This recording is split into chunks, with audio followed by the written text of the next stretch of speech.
This podcast is intended for a mature audience. Listener discretion is advised.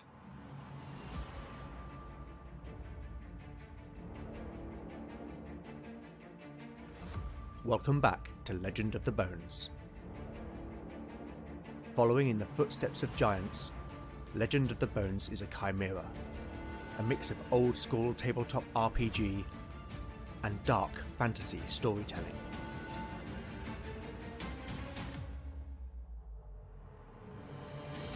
As its name might suggest, in Legend of the Bones the dice rule. There'll be no rerolls, no fudging the dice, no metacurrency. The roll of the bones will determine the character's destiny, and no one will be spared their fate. None shall escape the destiny of bone.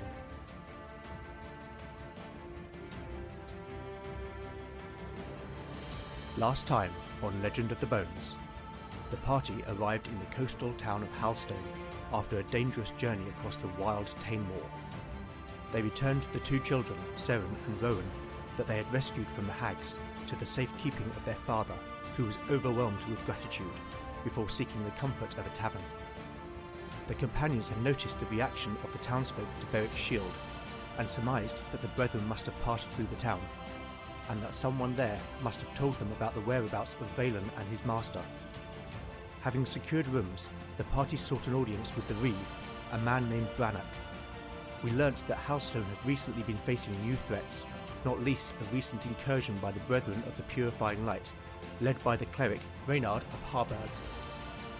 After the party relayed their story, Brannock sent the garrison captain Igraine to verify their encounter with the hags, before confiding that he had no love for the Brethren, and that he had sympathy for mages.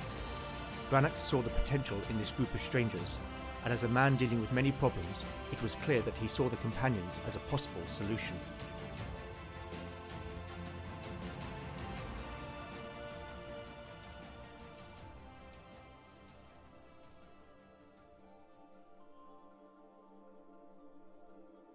Chapter 6, Part 1, Day 13, Morning. Party status: Beric, 9 out of 9 hit points. Lena, 6 out of 6 hit points. Kia, 3 out of 4 hit points. Valen, 4 out of 4 hit points. Spells available: Valen has memorized Push.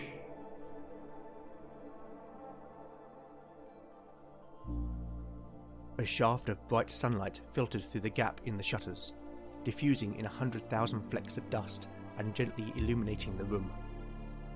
Outside, a cart rumbled its way down the street, its cargo clucking noisily. Beric stirred beneath the blankets, yawned, and sat up, rubbing his eyes. He was pleasantly relieved to find his head without pain, which was surprising given the amount of ale he had drunk the night before. Brannock's men had returned with the heads of the slain hags, and word had quickly spread through the town. When the companions had come back to the anchor, they were greeted with cheers, slaps on the back, and ale on the house. Beric's attention was caught by the sound of footsteps outside the door. Whoever was there was whistling a jaunty tune. The door opened, and Keir walked in. "Morning, beautiful," the rogue said with a grin. "For a man who drank more than I did, you're far too chirpy," Beric observed. "What can I say?" Keir said rhetorically. "It's a gift." Keir was wearing a new set of leathers which were given to him by Brannock, along with a bow and a quiver of arrows which formed part of their reward. Beric and Lena's mail had been repaired, and the pair had been given new shields bearing the Conwyn sigil of a white stag's head on a green field. The companions had all received new clothes, and Brannock had also given them a purse of 10 gold pieces. Beric pulled on his shirt and boots before donning his mail and strapping his sword belt around his waist. "What hour is it?" Beric asked before adding, "Have I missed breakfast?" "Nah, you're good. It ain't yet the 9th bell," Keir replied. "Good, 'cause I could eat a horse." The two men went downstairs to the barroom, where they found Lena and Valen already breaking their fast. They greeted each other and pulled up chairs as a servant brought over ale and plates of cold meat, cheese and bread. The two men began to eat. "Brannock wanted to see us again today. Now we have gold, perhaps we should get some more supplies before going to the barracks," Beric said. "Good idea, Beric," Valen replied. So, Keir announced. I went out earlier. After getting the cold shoulder yesterday, I figured that now that folk here think better of us, I might have more luck.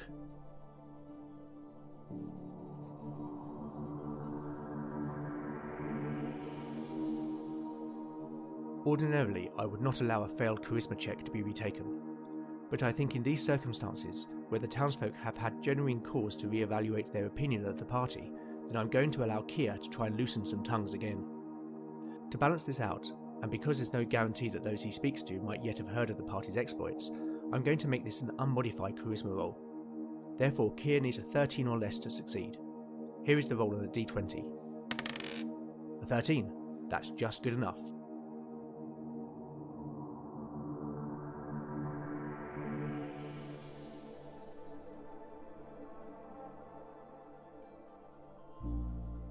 Beric, Lena and Valen all stared at Keir expectantly, as the rogue tore meat from a chicken leg with his teeth and began to chew.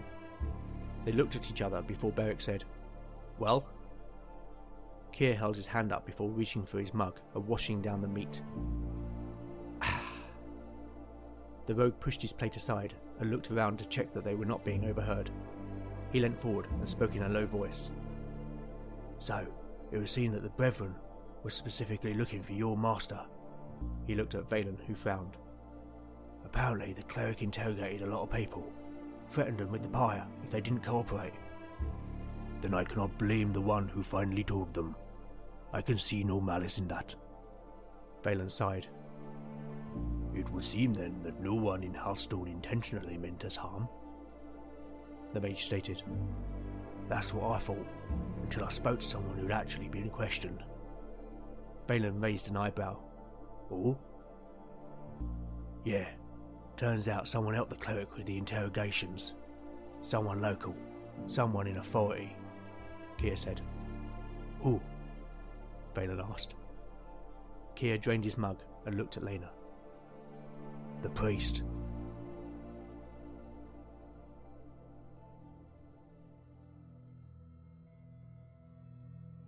"2 weeks ago, day -2. Father Keelnoth hurried towards the barracks.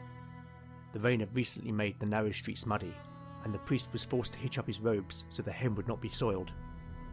Keelnoth had only been posted to Hearthstone 6 months prior, and he had already come to hate the town. He did not study under the greatest scholars of Alakazar, only to be assigned a parish in some gods-forsaken backwater in an equally gods-forsaken country, where the peasants took more heed in their heretical superstitions than they did the word of the Nine. It was during his studies that he was first introduced to the teachings of Armand of Carasson by a fellow student who was a member of a clandestine fraternity dedicated to the teachings of the radical cleric. The fraternity, called the Brethren of the Purifying Light, had been prohibited by the High Temple as subversive for its extreme interpretation of holy texts. Keelnoth joined the fraternity and was quickly radicalized, though he himself would say enlightened. The young novitiate enjoyed the sense of belonging, something he had seldom felt. He was not a likable man, and when the Brethren kidnapped and killed their first witch, Keelnoth revelled in the feeling of power, particularly over one who was even more of an outsider than he. Though deep down, he knew that he was not a brave man. That was the point. Keelnoth had only been in Hearthstone for 3 months when the old hermit had visited the town. The folk seemed to know him and treated him with deference, though Keelnoth's congregation spoke what seemed regular gossip about the man they called Amos ap Howan. The priest had become more suspicious still when he had seen the old man talking with the midwife and given her a leather pouch. Some discreet inquiries confirmed his suspicions, and so Keelnoth sent a letter to his old friend. The priest arrived at the barracks and was admitted without question. Scraping the mud from his boots on the step, he entered and proceeded into the hall. The men here were not Brannocks. Instead, members of the Brethren guarded the door. Keelnoth pulled back the left sleeve of his robe and showed the guards a tattoo on his forearm, a tattoo of a blazing sun. The guards nodded him through, and the priest opened the doors and entered the hall. Keelnoth had been to the hall many times. As the town's priest, it was his duty to confer with and advise the Reeve, particularly when it came to the welfare of the townsfolk. He did not care for Brannock. He found the man intolerably effective and unreceptive to Keelnoth's advice, which of course lessened his influence. Well now, thought Kael'noth, now Brannock is paying for his hubris. Now he is humbled by the brethren. Perhaps now he would heed more a man of the gods. At the far end of the hall stood Brannock, who was in a heated conversation with a bald man who sat in a heavy chair usually reserved for the reeve. "You're wrong. My lord will not stand for this outrage." The reeve turned and stormed past the approaching Kael'noth, cursing to himself. The priest watched Brannock leave the hall and slam the door shut. He turned back to face the bald cleric who was grinning broadly. The cleric got up, walked over to Kael'noth and embraced him. After a few moments, the cleric relaxed his embrace and held Kael'noth by the shoulders. "Kael'noth, it is good to see you, my old friend." "It has been a long time, Reynard. I thank the Nine you have come," replied Kael'noth. "Come," said the cleric. "Tell me everything."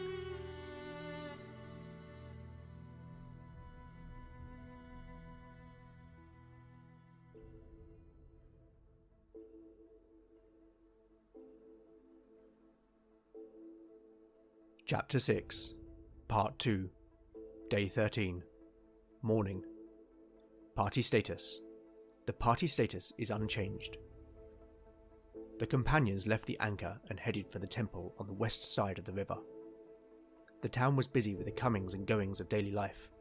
Riverboats passed underneath the bridge as they crossed over, though they did not linger. Halstone's main square was not grand. It could not be compared to the squares and plazas of great cities like Godsport. It was a modestly sized space, though it was one of the few parts of the town to be cobbled, and so it would be used for festivals and feast days. Around the perimeter were some of Halstone's wealthier properties, the builders of which likely paid well for land close to the temple, in an ostentatious display of their piety. In the centre of the square, the party noticed that an area of the cobblestones was blackened and charred, as if a fire had recently burned there. The companions agreed that it would be best for Lena to question the priest alone. He would more likely talk openly to a fellow member of the priesthood, and the novitiate would less likely arouse suspicion. As such, Lena had left her mail and her warhammer at the inn, and wore simple travelling clothes, with her holy symbol on display over her tunic. The temple itself was typical of its kind, a rectangular stone building with the stepped entrance facing the west and the semicircular apse facing east. There was a small bell tower at the front of the building, and as the party approached, the bell began to ring. The doors of the temple were opened, and a handful of parishioners began filing out after having received the morning service. Lena waited for the last of the worshippers to leave before climbing the steps. Lena paused to make the ritual blessing by touching her forehead, then her lips before placing her hand over her heart. The interior of the temple was cool and quiet. The vaulted ceiling was supported by 2 rows of pillars down the nave. There were 2 tall windows on either side of the nave, the panes depicting aspects of the Nine in a myriad of jewel-like colours. At the far end, in the apse, was another glass window. This one depicted the holy symbol of the Nine, an 8-spoked wheel around the central hub of Solon. As the east light flooded through the window, it appeared as if the sun itself was inside the temple. The light shone brightly on the raised altar, before which knelt a robed man. Hearing the footsteps behind him, the man ceased his prayers and stood to face the new arrival. He was perhaps 30 years old, with short brown hair and muddy green eyes. His face was clean-shaven, but was otherwise unremarkable. Seeing the young woman approach, the man gave a somewhat forced smile. "Welcome," said the man. "I am Father Kael'noth. How may I be of service?" There was a hint of irritation in the man's voice. "Good day, Father. Forgive me for interrupting your prayers. My name is Lena. I am a novitiate from the temple in Godsport. Godsport?" Father Kael'noth interrupted. "You are far from home, child.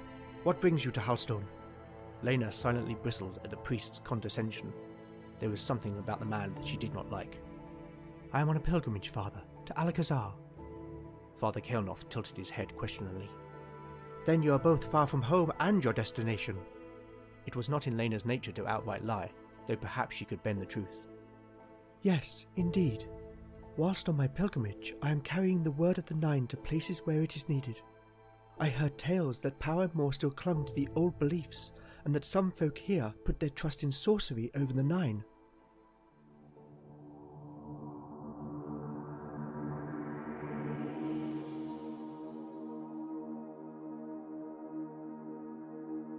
I'm going to make a charisma check for Lena.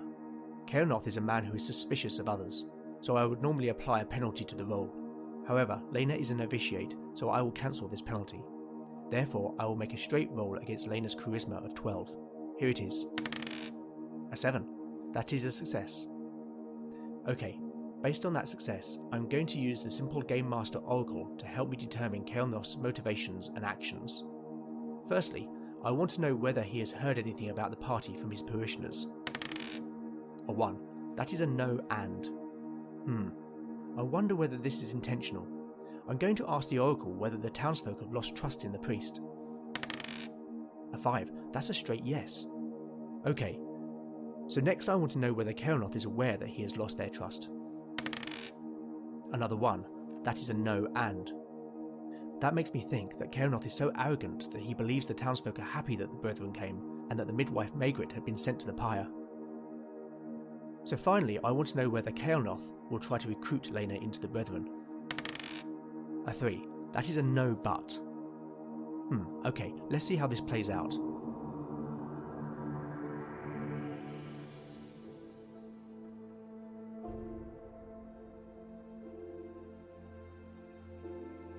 The priest said nothing for a moment, as if considering Lena's words. His eyes scrutinized the novitiate's face, and for a moment flickered lower. Lena suppressed a shudder. Then a smile broke upon Father Kael'noth's lips, and the priest gestured that they might be seated upon one of the wooden pews. "Well," he said, "it is a pleasure to meet a pious young woman, and of good birth by the sound of you. Indeed, the peasants here are in need of salvation. I of course do what I can to show them the path to righteousness." "You do the will of the Nine, Father. Praise their light." Lena interjected to the appreciation of Kael'noth before the priest continued. "Why, only a few days ago we purified an unrepentant sinner with the flame of Solon," Kael'noth boasted. "We?" Lena asked innocently. Kael'noth smiled again. He leaned in, close enough for Lena to smell the staleness of his breath. The priest pulled up the left sleeve of his robe to expose the tattoo on his forearm. "The Brethren of the Purifying Light. Have you heard of us?" Lena faked a gasp. "I have, Father. You root out heresy, do you not?" "We do, and we seek to encourage those in power to do the same. We have people in many courts. Of course, some in the clergy are squeamish about our methods, but the means justify the ends. We must rid the lands of the abomination of sorcery." Lena simply nodded in mock agreement. "And the brethren that were here with you? Where are they now?" The novitiate probed. "They went back east, to Trevance. As for me, I will continue to do the Nine's will here." Kael'noth smiled again. "Now, would you care to join me in prayer?"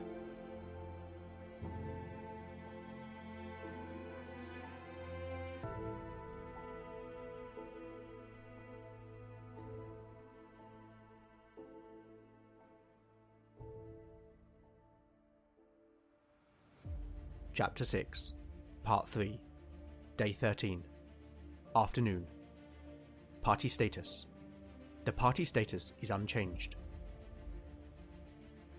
"That damn priest!" Brannock thumped his fist on the table. "I knew he'd been speaking to the cleric. I thought perhaps he was trying to reason with him, but this is sedition.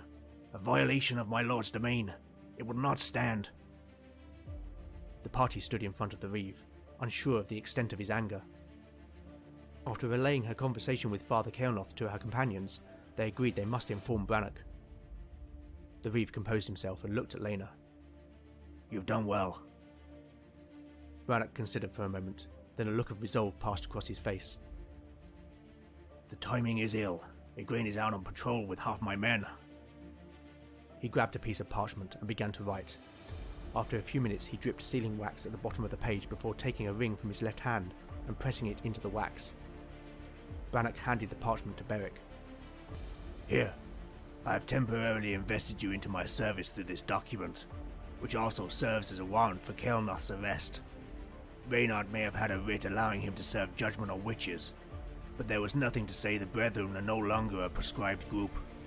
Now go!" The party took their leave and quickly passed over one of the town's 2 bridges to the old quarter and approached the temple square from the north. A few townsfolk were coming and going, but the square was otherwise quiet. Ahead of them, the companions could see Kael'noth standing on the entrance steps, conversing with a couple of goodwives. The priest turned his head and saw the party approaching. At first he showed no alarm, but then his eyes fell upon Lena, who was now clad in mail and bearing her shield with the Conwyn sigil. Kael'noth's eyes grew round as the realization dawned on him. Suddenly he pushed the 2 women aside and ran.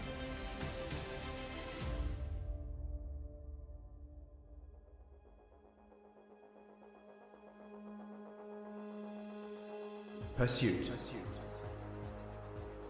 The basic expert rules for pursuit are neither clear nor do they work for this kind of urban setting. I also looked at the old 2nd edition of Advanced Dungeons & Dragons, mainly because I have it on my shelf, but here the rules for pursuit are completely absent. Then I turned to the internet, but I could not find anything suitable, so in the end I decided I would have to homebrew something. Now, full disclosure, and I appreciate this will be heresy for some D&D purists. These homebrew pursuit rules are loosely based on those found in the 4th edition of Warhammer Fantasy Roleplay. Personally, I'm okay to magpie good things from other systems, but if that's too much for you then I do apologise, but needs must. So here are my simple pursuit rules, which you can find with all my house rules at legendofthebones.blogspot.com. Step 1 is to check movement rates. In the interest of speed and simplicity, I'm going to treat the party as a whole and use their best movement rate, which is Kier and Valen. On this basis, Kael'noth and the party have the same movement rate and therefore there will be no modifiers. Step 2. We establish the quarry's head start as a numerical value from 1 to 12. This could be DM defined, or a roll of 2d6. I want this to be random, so I'm going to roll a 7. Step 3. We roll initiative. Kael'noth, a 6. The party, a 5. Kael'noth has the initiative for any actions. Step 4 is a roll on a pursuit event table to determine or influence what actions may be taken.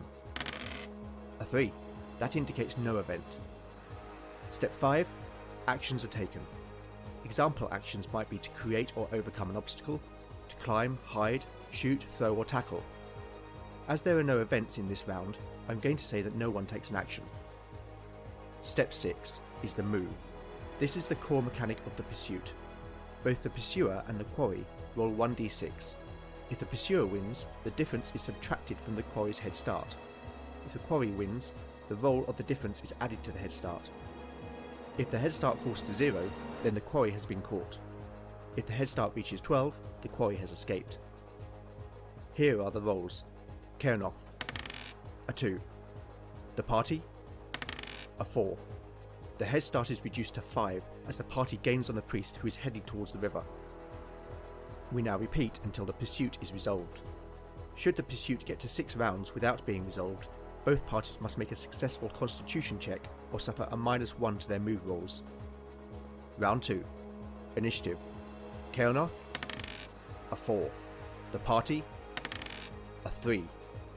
Pursuit events, an 11. Again, that indicates no events. Move rolls. Kael'noth, a 5. The party, a 6. The party gains more ground as the priest is slowed by constantly checking over his shoulder. The head start is now just 4. Round 3. Initiative. Kael'noth, a 4. The party, a 3. Pursuit events, a 2. Again, that indicates no event. This makes sense as this part of the town is residential. Move rolls. Kael'noth, a 2. The party, a 1. Kael'noth is now running as fast as he can, and he manages to pull away slightly. The head start is increased to 5. Round 4. Initiative. Kael'noth, a 1. The party, a 6. Pursuit events, a 5. A trader with a basket of apples is walking down the street. I will make a dexterity check for Kael'noth to see whether he can pull over the basket and create an obstacle. Kael'noth's dexterity is 13. Here is the roll on a d20. A 19. Kaernoth reaches out, but the trader sees him just in time and pulls the basket out of reach. Move rolls. Kaernoth, a 4. The party, a 6. Kaernoth lost pace trying to pull over the basket, and the party gain on him. The head start decreases to 3. Round 5. Initiative. Kaernoth, a 3. The party, a 6. Pursuit events.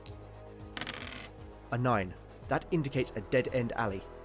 I'm going to make a high-low roll to see whether there is a door into a building. On an 11 or more there is. A 7. Kaernoth will need to backtrack. I will give the party a free move die as a result. A 1. That decreases the head start to just 2. Kaernoth emerges from the alley and the party are right on his heels. Move rolls. Kaernoth, a 5. The party, a 6.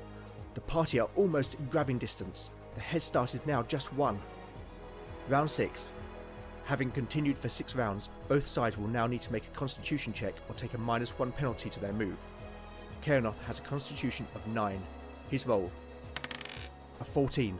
The stress and exertion have taken their toll on the priest. For the party, I will roll against the person with the highest constitution. That's Beric with 13. Here is his roll. A 20! That is a critical failure. Okay, I think I'm going to double the penalty for the party's move die. Initiative. Kaernoth, a 1. The party, a 6. Pursuit events. An 11. That indicates no event. The bystanders move clear as Beric yells, "Out of the way!" Move rolls. Kaernoth, a 2, reduced to a 1. The party, a 5, reduced to a 3. That's just enough for Beric to close in on Kaernoth. The big man hurls himself forward, grabbing hold of the priest and bringing him down to the ground. After a minute of catching his breath, Beric got to his feet, pulling Kaernoth up by his collar. The priest's face and clothes were covered in dirt. Kaernoth turned his head towards Lena, a look of hatred in his eyes. He spat at her, though the phlegm fell short. Beric grabbed the priest by his tunic and lifted him off the ground. "Ah!" Kaernoth cried out in alarm. Then Beric growled, "You have some things to answer for."